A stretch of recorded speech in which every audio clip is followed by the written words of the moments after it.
ಆಕಾಶವಾಣಿ ಪ್ರದೇಶ ಸಮಾಚಾರ ಓದುತ್ತಿರುವವರು ಚೇತನ್ ಸಿವಿ. ಮುಖ್ಯಾಂಶಗಳು: ವಿಧಾನ ಮಂಡಲದ ಉಭಯ ಸದನಗಳಲ್ಲಿಂದು ಉತ್ತರ ಕರ್ನಾಟಕದ ಸಮಸ್ಯೆ ಕುರಿತು ಚರ್ಚೆ, ವಿಶೇಷ ಆರ್ಥಿಕ ವಲಯ ರಚಿಸುವಂತೆ ಬಿಜೆಪಿ ಆಗ್ರಹ. ಭೂ ಪರಿವರ್ತನೆ ನಿಯಮಗಳ ಸರಳೀಕರಣಕ್ಕೆ ಕಾಯ್ದೆ ತಿದ್ದುಪಡಿ, ಪರಿಷತ್ನಲ್ಲಿ ಸಚಿವ ಕೃಷ್ಣ ಬೈರೇಗೌಡ ಸ್ಪಷ್ಟನೆ. ಉದ್ಯೋಗ ಖಾತರಿ ಯೋಜನೆಯಡಿ ಗ್ರಾಮೀಣ ಪ್ರದೇಶಗಳಲ್ಲಿ ತಡೆಗೋಡೆ ನಿರ್ಮಾಣ ಕಾಮಗಾರಿಗೆ ನಿರ್ಬಂಧವಿಲ್ಲ, ಸಚಿವ ಪ್ರಿಯಾಂಕ್ ಖರ್ಗೆ. ಬೆಳಗಾವಿಯಲ್ಲಿ ನಾಳೆ ಸಚಿವ ಸಂಪುಟ ಸಭೆ, ಚಿನ್ನಸ್ವಾಮಿ ಕ್ರೀಡಾಂಗಣದಲ್ಲಿ ಐಪಿಎಲ್ ಪಂದ್ಯ ಆಯೋಜಿಸುವ ಕುರಿತಂತೆ ಚರ್ಚೆ. ತಳವಾರ ಪರಿವಾರ ಸಮುದಾಯವನ್ನು ಪರಿಶಿಷ್ಟ ಪಂಗಡಕ್ಕೆ ಸೇರಿಸುವ ಕುರಿತು ಅಧಿಕಾರಿಗಳೊಂದಿಗೆ ಮುಖ್ಯಮಂತ್ರಿ ಚರ್ಚೆ. ವಾರ್ತೆಗಳ ವಿವರ. ಸಮಾಜದಲ್ಲಿ, ಸಮುದಾಯದಲ್ಲಿ ಒಡಕು ಮೂಡಿಸಲು ಕಾರಣವಾಗುವ ದ್ವೇಷ ಭಾಷಣಗಳಿಗೆ ಕಡಿವಾಣ ಹಾಕುವ ವಿಧೇಯಕ ಸಹಿತ 12 ವಿಧೇಯಕಗಳನ್ನು ವಿಧಾನಸಭೆಯಲ್ಲಿ ಇಂದು ಮಂಡಿಸಲಾಯಿತು. ಬಳಿಕ ವಿಧಾನಸಭೆಯಲ್ಲಿ ಉತ್ತರ ಕರ್ನಾಟಕದ ಸಮಸ್ಯೆಗಳ ಕುರಿತಂತೆ ಚರ್ಚೆ ಆರಂಭಿಸಿದ ಪ್ರತಿಪಕ್ಷ ನಾಯಕ ಆರ್ ಅಶೋಕ್, ಮುಖ್ಯಮಂತ್ರಿ ಸಿದ್ದರಾಮಯ್ಯ ನೇತೃತ್ವದ ಸರ್ಕಾರ ಉತ್ತರ ಕರ್ನಾಟಕದ ಸಮಸ್ಯೆಗಳ ನಿವಾರಣೆಗೆ ಎಷ್ಟು ಹಣ ಬಿಡುಗಡೆ ಮಾಡಿದೆ ಮತ್ತು ಏನೆಲ್ಲ ಕ್ರಮ ಕೈಗೊಂಡಿದೆ ಎನ್ನುವ ಕುರಿತು ಶ್ವೇತಪತ್ರ ಹೊರಡಿಸಬೇಕು ಎಂದು ಆಗ್ರಹಿಸಿದ್ದಾರೆ. ಸಕ್ಕರೆ ಕಾರ್ಖಾನೆ ಮಾಲೀಕರಿಂದ ಕಬ್ಬು ಬೆಳೆಯುವ ರೈತರ ಹಿತ ಕಾಪಾಡಲು ವಿಶೇಷ ಕಾಳಜಿ ವಹಿಸಬೇಕು, ಈ ಬಗ್ಗೆ ಸರ್ಕಾರ ಕ್ರಮ ವಹಿಸಬೇಕು ಎಂದು ಹೇಳಿದ್ದಾರೆ. ಬಿಜೆಪಿ ಸದಸ್ಯ ಬಿವೈ ವಿಜಯೇಂದ್ರ ಮಾತನಾಡಿ, ಉತ್ತರ ಕರ್ನಾಟಕ ಭಾಗದ ಅಭಿವೃದ್ಧಿಯ ವಿಷಯದಲ್ಲಿ ರಾಜ್ಯ ಸರ್ಕಾರ ಮಲತಾಯಿ ಧೋರಣೆ ಅನುಸರಿಸುತ್ತಿದೆ ಎಂದು ಹೇಳಿದರು. ಉತ್ತರ ಕರ್ನಾಟಕ ಭಾಗದಲ್ಲಿ ವಿಶೇಷ ಆರ್ಥಿಕ ವಲಯ ರಚಿಸಬೇಕು, ಪ್ರವಾಸೋದ್ಯಮಕ್ಕೆ ಉತ್ತೇಜನ ನೀಡಬೇಕು, ನೀರಾವರಿ ಯೋಜನೆಗಳನ್ನು ಕಾಲಮಿತಿಯಲ್ಲಿ ಪೂರ್ಣಗೊಳಿಸಬೇಕು, ಕಬ್ಬು, ಮೆಕ್ಕೆಜೋಳ ಬೆಳೆದ ರೈತರಿಗೆ ವೈಜ್ಞಾನಿಕ ಬೆಲೆ ನಿಗದಿಪಡಿಸುವಂತೆ ಕ್ರಮ ಕೈಗೊಳ್ಳಬೇಕು ಎಂದು ಸಲಹೆ ನೀಡಿದರು. ಸದಸ್ಯರಾದಂತಹ ಶಶಿಕಲಾ ಜೊಲ್ಲೆ ಮಾತನಾಡಿ, ಉತ್ತರ ಕರ್ನಾಟಕ ಭಾಗಕ್ಕೆ ಜಯದೇವ ಹೃದ್ರೋಗ ಹಾಗೂ ಕಿದ್ವಾಯಿ ಕ್ಯಾನ್ಸರ್ ಆಸ್ಪತ್ರೆ ಮಾದರಿಯಲ್ಲಿ ಅತ್ಯಾಧುನಿಕ ಆಸ್ಪತ್ರೆ ನಿರ್ಮಿಸಬೇಕು ಎಂದು ಒತ್ತಾಯಿಸಿದರು. ಕೇಂದ್ರದಿಂದ ರಾಜ್ಯಕ್ಕೆ ಹಂಚಿಕೆ ಮಾಡಲಾದ ಎಲೆಕ್ಟ್ರಿಕ್ ಬಸ್ಗಳ ಕಾರ್ಯಕ್ಷಮತೆ ಹೆಚ್ಚಳಕ್ಕೆ ಒತ್ತು ನೀಡಲಾಗಿದೆ ಎಂದು ಸಾರಿಗೆ ಸಚಿವ ರಾಮಲಿಂಗಾರೆಡ್ಡಿ ಮೇಲ್ಮನೆಯಲ್ಲಿ ತಿಳಿಸಿದ್ದಾರೆ. ಬಿಎಂಟಿಸಿಗೆ 4500 ವಿದ್ಯುತ್ ಚಾಲಿತ ಬಸ್ಗಳನ್ನು ಜಿಸಿಸಿ ಮಾದರಿಯಲ್ಲಿ ಒದಗಿಸಲು ಮಂಜೂರಾತಿ ನೀಡಲಾಗಿದ್ದು, ಟೆಂಡರ್ ಜಾರಿಯಲ್ಲಿದೆ ಎಂದು ಹೇಳಿದ್ದಾರೆ. ಬಿಜೆಪಿ ಸದಸ್ಯ ಶಶೀಲ್ ನಮೋಶಿ ಪ್ರಶ್ನೆಗೆ ಉತ್ತರಿಸಿದ ಲೋಕೋಪಯೋಗಿ ಸಚಿವ ಸತೀಶ್ ಜಾರಕಿಹೊಳಿ, ಉತ್ತರದಿಂದ ದಕ್ಷಿಣಕ್ಕೆ ಸಂಪರ್ಕ ಕಲ್ಪಿಸುವ ಬೀದರ್ ಚಾಮರಾಜನಗರ ಹೆದ್ದಾರಿ ಕಲ್ಯಾಣ ಪಥ ಚತುಷ್ಪಥ ರಸ್ತೆ ನಿರ್ಮಾಣ ಕಾರ್ಯವು ಬೀದರ್, ಕಲಬುರಗಿ, ಯಾದಗಿರಿ, ಕೊಪ್ಪಳ, ರಾಯಚೂರು, ಬಳ್ಳಾರಿ, ವಿಜಯನಗರಗಳಲ್ಲಿ ಅನುಷ್ಠಾನಗೊಳಿಸಲಾಗುತ್ತಿದೆ ಎಂದು ತಿಳಿಸಿದ್ದಾರೆ. ಭೋಜನ ವಿರಾಮದ ಬಳಿಕ ಪರಿಷತ್ನಲ್ಲಿ ಉತ್ತರ ಕರ್ನಾಟಕ ಭಾಗದ ಸಮಸ್ಯೆಗಳ ಬಗ್ಗೆ ಬೆಳಕು ಚೆಲ್ಲಲಾಯಿತು. ಬಿಜೆಪಿಯ ಹಣಮಂತ ನಿರಾಣಿ ಚರ್ಚೆಯಲ್ಲಿ ಭಾಗಿಯಾಗಿ ಮಾತನಾಡಿ, 20 ವರ್ಷಗಳ ಹಿಂದೆ ಡಾಕ್ಟರ್ ಡಿಎಂ ನಂಜುಂಡಪ್ಪ ನೇತೃತ್ವದ ಸಮಿತಿ ನೀಡಿದ ವರದಿಯ ಅನುಷ್ಠಾನ ಪರಿಣಾಮಕಾರಿಯಾಗಿ ಜಾರಿಗೆ ಬಂದಿಲ್ಲ ಎಂದು ತಿಳಿದರು. ಸಮಿತಿ 18,000 ಕೋಟಿ ರೂಪಾಯಿ ಬಿಡುಗಡೆ ಮಾಡಬೇಕು ಎಂದು ತಿಳಿಸಿದ್ದರು. ಇದುವರೆಗೆ ಬಿಡುಗಡೆಯಾಗಿರುವ ಮೊತ್ತ ಕೇವಲ 12,000 ಕೋಟಿ ರೂಪಾಯಿ ಎಂದು ಸದನದ ಗಮನ ಸೆಳೆದರು. ಸದಸ್ಯ ವಿಶ್ವನಾಥ್ ಮಾತನಾಡಿ, ಯಾವುದೇ ರಾಜ್ಯ ಅಭಿವೃದ್ಧಿ ಹೊಂದಬೇಕಾದರೆ ಅಕ್ಷರ, ಆರೋಗ್ಯ ಮತ್ತು ಅನ್ನ ಬಹಳ ಮುಖ್ಯ. ನೀರಾವರಿ ಸೌಲಭ್ಯ ಕಲ್ಪಿಸಿದರೆ ರೈತರು ಆಹಾರ ಪದಾರ್ಥ ಬೆಳೆಯಲು ಸಹಕಾರಿಯಾಗಲಿದೆ ಎಂದು ತಿಳಿಸಿದರು. ರಾಜ್ಯದಲ್ಲಿ ಕೃಷಿ ಜಮೀನನ್ನು ಕೃಷಿಯೇತರ ಉದ್ದೇಶಗಳಿಗೆ ಪರಿವರ್ತಿಸುವ ಪ್ರಕ್ರಿಯೆಯನ್ನು ಸರಳೀಕರಣಗೊಳಿಸಲು ಕರ್ನಾಟಕ ಭೂ ಕಂದಾಯ ಕಾಯ್ದೆ 1964ರ ಕಲಂ 95ರ ವಿವಿಧ ಉಪಕಲಂಗಳಿಗೆ ತಿದ್ದುಪಡಿ ಮಾಡಲಾಗಿದೆ ಎಂದು ಕಂದಾಯ ಸಚಿವ ಕೃಷ್ಣ ಬೈರೇಗೌಡ ತಿಳಿಸಿದ್ದಾರೆ. ಸದಸ್ಯ ರಾಮೋಜಿಗೌಡ ಅವರ ಪ್ರಶ್ನೆಗೆ ಕಂದಾಯ ಸಚಿವ ಕೃಷ್ಣ ಬೈರೇಗೌಡ ಉತ್ತರಿಸಿ, ವಿವಿಧ ಇಲಾಖೆಗಳೊಂದಿಗೆ ಸಮಾಲೋಚನೆ ನಡೆಸಿ ಅಭಿಪ್ರಾಯ ಹಾಗೂ ಸಲಹೆಗಳನ್ನು ಪಡೆದು ಸೂಕ್ತ ನಿಯಮಗಳನ್ನು ಕ್ರಮ ಕೈಗೊಳ್ಳಲಾಗುತ್ತದೆ ಎಂದು ಹೇಳಿದ್ದಾರೆ. ಸಣ್ಣ ಕೈಗಾರಿಕೆಗಳಿಗೆ ಪ್ರೋತ್ಸಾಹ ನೀಡುವ ಉದ್ದೇಶದಿಂದ 2 ಎಕರೆಯವರೆಗೆ ಭೂ ಪರಿವರ್ತನೆಯ ಅವಶ್ಯಕತೆ ಇಲ್ಲದೆ ನೇರವಾಗಿ ಯೋಜನಾ ಅನುಮೋದನೆ ಮಾಡಿಸಿಕೊಳ್ಳಬಹುದಾಗಿದೆ ಎಂದು ತಿಳಿಸಿದ್ದಾರೆ. ಮಹಾತ್ಮ ಗಾಂಧಿ ಗ್ರಾಮೀಣ ಉದ್ಯೋಗ ಖಾತರಿ ಯೋಜನೆಯಡಿ ಗ್ರಾಮೀಣ ಪ್ರದೇಶಗಳ ವ್ಯಾಪ್ತಿಯಲ್ಲಿ ತಡೆಗೋಡೆ ನಿರ್ಮಾಣ ಕಾಮಗಾರಿ ಕೈಗೊಳ್ಳಲು ಯಾವುದೇ ನಿರ್ಬಂಧವಿಲ್ಲ ಎಂದು ಗ್ರಾಮೀಣಾಭಿವೃದ್ಧಿ ಮತ್ತು ಪಂಚಾಯತ್ ರಾಜ್ ಖಾತೆ ಸಚಿವ ಪ್ರಿಯಾಂಕ್ ಖರ್ಗೆ ಹೇಳಿದ್ದಾರೆ. ವಿಧಾನಸಭೆಯಲ್ಲಿ ಪ್ರಶ್ನೆಯೊಂದಕ್ಕೆ ಉತ್ತರಿಸಿದ ಅವರು, ನರೇಗಾದ ಅಡಿ ಸಾಮಗ್ರಿ ವೆಚ್ಚಕ್ಕೆ ಸಂಬಂಧಪಟ್ಟಂತೆ ಕೇಂದ್ರ ಸರ್ಕಾರದಿಂದ ಅನುದಾನ ಬಂದಿಲ್ಲ. ಅನುದಾನ ಬಿಡುಗಡೆ ಮಾಡುವಂತೆ ಕೋರಿ ಕೇಂದ್ರ ಸರ್ಕಾರಕ್ಕೆ ಈಗಾಗಲೇ ಪತ್ರ ಬರೆಯಲಾಗಿದೆ. ಅದೇ ರೀತಿ 15ನೇ ಹಣಕಾಸು ಆಯೋಗದಲ್ಲಿಯೂ ರಾಜ್ಯಕ್ಕೆ ಸುಮಾರು 2,500 ಕೋಟಿ ರೂಪಾಯಿ ಅನುದಾನ ಬರಬೇಕಾಗಿದೆ ಎಂದು ಹೇಳಿದ್ದಾರೆ. ಅನುದಾನ ಬಂದ ಬಳಿಕ ಗ್ರಾಮ ಪಂಚಾಯಿತಿಗಳಿಗೆ ಹಣ ಬಿಡುಗಡೆ ಮಾಡಲಾಗುವುದು ಎಂದು ಸಚಿವರು ತಿಳಿಸಿದ್ದಾರೆ. ಪ್ರದೇಶ ಸಮಾಚಾರ ಕೇಳುತ್ತಿದ್ದೀರಿ.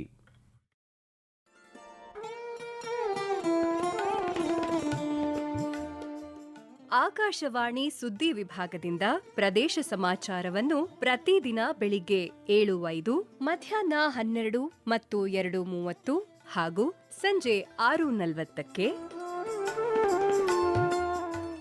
ರಾಷ್ಟ್ರೀಯ ವಾರ್ತೆಗಳನ್ನು ಬೆಳಿಗ್ಗೆ 7:35, ಮಧ್ಯಾಹ್ನ 1:10 ಹಾಗೂ ಸಂಜೆ 7:35ಕ್ಕೆ ಪ್ರಸಾರ ಮಾಡಲಾಗುತ್ತದೆ. ಈ ಎಲ್ಲಾ ವಾರ್ತೆಗಳನ್ನು ನಮ್ಮ ಯೂಟ್ಯೂಬ್ ಖಾತೆ ಆಕಾಶವಾಣಿ ನ್ಯೂಸ್ ಕನ್ನಡ, ಫೇಸ್ಬುಕ್ ಖಾತೆ ಆಕಾಶವಾಣಿ ವಾರ್ತೆ ಕನ್ನಡ ಇದರಲ್ಲಿ ಆಲಿಸಬಹುದು. ನಿಖರ ಮತ್ತು ವಿಶ್ವಾಸಾರ್ಹ ಸುದ್ದಿಗಳಿಗಾಗಿ ಕೇಳಿ ಆಕಾಶವಾಣಿ ವಾರ್ತೆ. ಬೆಳಗಾವಿಯಲ್ಲಿ ನಾಳೆ ಮುಖ್ಯಮಂತ್ರಿ ಸಿದ್ದರಾಮಯ್ಯ ನೇತೃತ್ವದಲ್ಲಿ ಸಚಿವ ಸಂಪುಟ ಸಭೆ ನಡೆಯಲಿದೆ. ಸಭೆಯಲ್ಲಿ ಬೆಂಗಳೂರಿನ ಚಿನ್ನಸ್ವಾಮಿ ಕ್ರೀಡಾಂಗಣದಲ್ಲಿ ಐಪಿಎಲ್ ಪಂದ್ಯಗಳ ಆಯೋಜನೆ ಕುರಿತು ಚರ್ಚಿಸಿ ನಿರ್ಧಾರ ಕೈಗೊಳ್ಳಲಾಗುವುದು ಎಂದು ಉಪಮುಖ್ಯಮಂತ್ರಿ ಡಿಕೆ ಶಿವಕುಮಾರ್ ತಿಳಿಸಿದ್ದಾರೆ. ಮೈಕಲ್ ಡಿ ಕುನ್ಹಾ ಸಮಿತಿ ನೀಡಿರುವ ಸಲಹೆಗಳನ್ನು ಹಂತ ಹಂತವಾಗಿ ಪಾಲನೆ ಮಾಡಲಾಗುವುದು. ರಾಜ್ಯದ ಗೌರವ ಸ್ವಾಭಿಮಾನಕ್ಕೆ ಯಾವುದೇ ಧಕ್ಕೆಯಾಗದ ರೀತಿಯಲ್ಲಿ ಕ್ರಿಕೆಟ್ ಅಭಿಮಾನಿಗಳ ಭಾವನೆಗಳಿಗೆ ಸ್ಪಂದಿಸಲು ಸರ್ಕಾರ ಬದ್ಧವಾಗಿದೆ ಎಂದು ಹೇಳಿದ್ದಾರೆ. ತಳವಾರ ಮತ್ತು ಪರಿವಾರ ಸಮುದಾಯಗಳನ್ನು ಪರಿಶಿಷ್ಟ ಪಂಗಡಕ್ಕೆ ಸೇರಿಸುವ ಕುರಿತಾದ ಬೇಡಿಕೆಗೆ ಸಂಬಂಧಪಟ್ಟಂತೆ ಮುಖ್ಯಮಂತ್ರಿ ಸಿದ್ದರಾಮಯ್ಯ ಅವರು ಇಂದು ಅಧಿಕಾರಿಗಳ ಜೊತೆಗೆ ಸಭೆ ನಡೆಸಿ ಮಾಹಿತಿ ಪಡೆದರು. ಸಭೆಯಲ್ಲಿ ಸಚಿವರಾದ ಸತೀಶ್ ಜಾರಕಿಹೊಳಿ, ಲಕ್ಷ್ಮೀ ಹೆಬ್ಬಾಳ್ಕರ್, ಪ್ರಿಯಾಂಕ್ ಖರ್ಗೆ, ವಿಧಾನ ಪರಿಷತ್ನ ವಿರೋಧ ಪಕ್ಷದ ಮುಖ್ಯ ಸಚೇತಕ ರವಿಕುಮಾರ್, ಯೋಜನಾ ಆಯೋಗದ ಉಪಾಧ್ಯಕ್ಷ ಬಿಆರ್ ಪಾಟೀಲ್, ಶಾಸಕರಾದಂತಹ ಅಲ್ಲಮ ಪ್ರಭು ಪಾಟೀಲ್, ತಿಪ್ಪಣ್ಣಪ್ಪ ಕಮಕನೂರು ಹಾಜರಿದ್ದರು. ಚಿಕ್ಕಮಗಳೂರು ಜಿಲ್ಲೆಯ ಬಾಳೆಹೊನ್ನೂರಿನ ಕಾಫಿ ಸಂಶೋಧನಾ ಸಂಸ್ಥೆಯ 100ನೇ ವರ್ಷದ ಶತಮಾನೋತ್ಸವ ಕಾರ್ಯಕ್ರಮವನ್ನು ಈ ತಿಂಗಳ 20ರಿಂದ ಇದೇ 22ರವರೆಗೆ ಹಮ್ಮಿಕೊಳ್ಳಲಾಗಿದೆ. ರೈತರು ಇದರ ಸದುಪಯೋಗ ಪಡೆದುಕೊಳ್ಳುವಂತೆ ಭಾರತೀಯ ಕಾಫಿ ಮಂಡಳಿ ಅಧ್ಯಕ್ಷ ದಿನೇಶ್ ದೇವೃಂದ ತಿಳಿಸಿದ್ದಾರೆ. ದೇಶದಲ್ಲಿ 7 ಲಕ್ಷ ಟನ್ ಕಾಫಿ ಉತ್ಪಾದಿಸುವ ಗುರಿ ಹೊಂದಲಾಗಿದೆ. ಈ ಹಿನ್ನೆಲೆಯಲ್ಲಿ ಇದಕ್ಕೆ ಪೂರಕವಾದ ಅನೇಕ ಕಾರ್ಯಕ್ರಮಗಳನ್ನು ಆಯೋಜನೆ ಮಾಡಲಾಗಿದೆ ಎಂದು ಅವರು ತಿಳಿಸಿದ್ದಾರೆ. ಚಿಕ್ಕಮಗಳೂರು ಕಾಫಿಗೆ ಒಂದು ಅದೃಷ್ಟವಾದ ಜಿಲ್ಲೆ. ಯಾಕೆಂದರೆ ಕಾಫಿಯ ಉಗಮವಾಗಿದ್ದು ಚಿಕ್ಕಮಗಳೂರಲ್ಲಿ. ಇವತ್ತು ನಾವು ಅದನ್ನು 7 ಲಕ್ಷ ಟನ್ನಿಗೆ ತೆಗೆದುಕೊಂಡು ಹೋಗಬೇಕು ಅಂತ ಒಂದು ಗುರಿಯನ್ನು ಇಟ್ಕೊಂಡು ಕೆಲಸವನ್ನು ಮಾಡ್ತಾ ಇದ್ದೀವಿ. ಅದೇ ರೀತಿ ಈ 100 ವರ್ಷ ಕಾರ್ಯಕ್ರಮವನ್ನು ಮಾಡೋದು ನಮ್ಮ ಪಾಲಿಗೆ ಒಂದು ಒಳ್ಳೆಯ ದಿವಸ.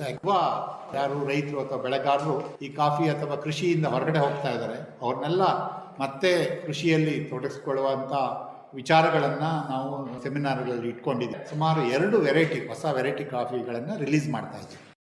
ಧರ್ಮಸ್ಥಳ ಪ್ರಕರಣದ ಹಿಂದಿನ ಪ್ರಮುಖ ಸೂತ್ರಧಾರಿಗಳು ಹಾಗೂ ಹಣಕಾಸು ಸಹಾಯ ನೀಡಿದವರನ್ನು ಎಸ್ಐಟಿ ವರದಿಯಲ್ಲಿ ಬಹಿರಂಗಪಡಿಸಬೇಕು ಎಂದು ಬಿಜೆಪಿ ಆಗ್ರಹಿಸಿದೆ. ಬೆಳಗಾವಿಯಲ್ಲಿ ಸುದ್ದಿಗಾರರೊಂದಿಗೆ ಮಾತನಾಡಿದ ಬಿಜೆಪಿ ರಾಜ್ಯಾಧ್ಯಕ್ಷ ಬಿವೈ ವಿಜಯೇಂದ್ರ, ಆರೋಪಿಗಳ ಚಟುವಟಿಕೆಗಳು ಧಾರ್ಮಿಕ ಸಂಪ್ರದಾಯಗಳ ಬಗ್ಗೆ ಸಾರ್ವಜನಿಕರಲ್ಲಿ ಅನುಮಾನ ಹುಟ್ಟುಹಾಕಿದೆ ಎಂದು ಆರೋಪಿಸಿದ್ದಾರೆ. ಭಾರತ ಶ್ರೀಲಂಕಾ ನಡುವಿನ ಜಂಟಿ ಮಿಲಿಟರಿ ಸಮರಾಭ್ಯಾಸ ಮಿತ್ರಶಕ್ತಿ 2025ರ 11ನೇ ಆವೃತ್ತಿಯು ಬೆಳಗಾವಿಯಲ್ಲಿ ಆರಂಭಗೊಂಡಿದೆ. ಇಂದಿನಿಂದ ಇದೇ 23ರವರೆಗೆ ಸಮರಾಭ್ಯಾಸ ನಡೆಯಲಿದೆ. ಭಾರತೀಯ ತುಕಡಿಯು ರಜಪೂತ ರೆಜಿಮೆಂಟ್ನ 170 ಸಿಬ್ಬಂದಿಯನ್ನು ಒಳಗೊಂಡಿದೆ. ಶ್ರೀಲಂಕಾದ ಗಜಬಹ ರೆಜಿಮೆಂಟ್ನ 135 ಸಿಬ್ಬಂದಿ ಪಾಲ್ಗೊಂಡಿದ್ದಾರೆ. ವಿಶ್ವಸಂಸ್ಥೆಯ ಆದೇಶದ ಅಧ್ಯಾಯ 7ರ ಅಡಿಯಲ್ಲಿ ಉಪ ಸಾಂಪ್ರದಾಯಿಕ ಕಾರ್ಯಾಚರಣೆಗಳ ನಡವಳಿಕೆಗಳನ್ನು ಜಂಟಿಯಾಗಿ ಪೂರ್ವಾಭ್ಯಾಸ ಮಾಡುವುದು ಈ ಸಮರಾಭ್ಯಾಸದ ಮುಖ್ಯ ಗುರಿಯಾಗಿದೆ.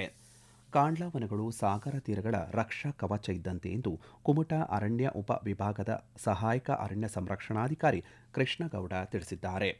ಉತ್ತರ ಕನ್ನಡ ಜಿಲ್ಲೆಯ ಕುಮಟಾ ತಾಲೂಕಿನ ಅಘನಾಶಿನಿ ನದಿ ತೀರದ ಕಿಮಾನಿಯೆಲ್ಲ ಅರಣ್ಯ ಇಲಾಖೆಯ ಸಹಯೋಗದಲ್ಲಿ ಹಮ್ಮಿಕೊಂಡಿದ್ದಂತಹ ಕಾಂಡ್ಲಾ ಸಂರಕ್ಷಣಾ ಅಭಿಯಾನಕ್ಕೆ ಚಾಲನೆ ನೀಡಿ ಅವರು ಮಾತನಾಡಿದರು. ಕಾಂಡ್ಲಾ ವನಗಳು ಅತಿ ಹೆಚ್ಚು ಆಮ್ಲಜನಕ ಉತ್ಪಾದಿಸುವ ಸಸ್ಯ ಪ್ರಭೇದಗಳು ಆಗಿರುವುದರಿಂದ ಆ ಪ್ರದೇಶದಲ್ಲಿ ವಿಶಿಷ್ಟ ರೀತಿಯ ಜೀವ ವೈವಿಧ್ಯ ಸರಪಳಿಗಳು ಸಹಜವಾಗಿ ರೂಪುಗೊಳ್ಳುತ್ತವೆ. ಪ್ರಕೃತಿ ವಿಕೋಪ ಸಂದರ್ಭದಲ್ಲಿ ಸುಮಾರು 65ಕ್ಕಿಂತ ಹೆಚ್ಚಿನ ಪ್ರಮಾಣದ ಅನಾಹುತಗಳನ್ನು ತಡೆಯುವುದರಿಂದ ಕಾಂಡ್ಲಾ ಸಂರಕ್ಷಣೆಯ ಜವಾಬ್ದಾರಿ ನಮ್ಮೆಲ್ಲರ ಆದ್ಯ ಕರ್ತವ್ಯವಾಗಿದೆ ಎಂದು ಅವರು ಹೇಳಿದ್ದಾರೆ. ಕೊನೆಯಲ್ಲಿ ಮತ್ತೊಮ್ಮೆ ಮುಖ್ಯಾಂಶಗಳು. ವಿಧಾನಮಂಡಲದ ಉಭಯ ಸದನಗಳಲ್ಲಿ ಇಂದು ಉತ್ತರ ಕರ್ನಾಟಕದ ಸಮಸ್ಯೆ ಕುರಿತು ಚರ್ಚೆ. ವಿಶೇಷ ಆರ್ಥಿಕ ವಲಯ ರಚಿಸುವಂತೆ ಬಿಜೆಪಿ ಆಗ್ರಹ. ಭೂ ಪರಿವರ್ತನೆ ನಿಯಮಗಳ ಸರಳೀಕರಣಕ್ಕೆ ಕಾಯ್ದೆ ತಿದ್ದುಪಡಿ ಪರಿಷತ್ನಲ್ಲಿ ಸಚಿವ ಕೃಷ್ಣ ಬೈರೇಗೌಡ ಸ್ಪಷ್ಟನೆ. ಉದ್ಯೋಗ ಖಾತರಿ ಯೋಜನೆಯಡಿ ಗ್ರಾಮೀಣ ಪ್ರದೇಶಗಳಲ್ಲಿ ತಡೆಗೋಡೆ ನಿರ್ಮಾಣ ಕಾಮಗಾರಿಗೆ ನಿರ್ಬಂಧವಿಲ್ಲ, ಸಚಿವ ಪ್ರಿಯಾಂಕ್ ಖರ್ಗೆ. ಬೆಳಗಾವಿಯಲ್ಲಿ ನಾಳೆ ಸಚಿವ ಸಂಪುಟ ಸಭೆ. ಚಿನ್ನಸ್ವಾಮಿ ಕ್ರೀಡಾಂಗಣದಲ್ಲಿ ಐಪಿಎಲ್ ಪಂದ್ಯ ಆಯೋಜಿಸುವ ಕುರಿತಂತೆ ಚರ್ಚೆ. ತಳವಾರ ಪರಿವಾರ ಸಮುದಾಯವನ್ನು ಪರಿಶಿಷ್ಟ ಪಂಗಡಕ್ಕೆ ಸೇರಿಸುವ ಕುರಿತು ಅಧಿಕಾರಿಗಳೊಂದಿಗೆ ಮುಖ್ಯಮಂತ್ರಿ ಚರ್ಚೆ. ಇಲ್ಲಿಗೆ ವಾರ್ತಾ ಪ್ರಸಾರ ಮುಕ್ತಾಯವಾಯಿತು. ನಮ್ಮ ಮುಂದಿನ ವಾರ್ತಾ ಪ್ರಸಾರ 7:35 ನಿಮಿಷಕ್ಕೆ.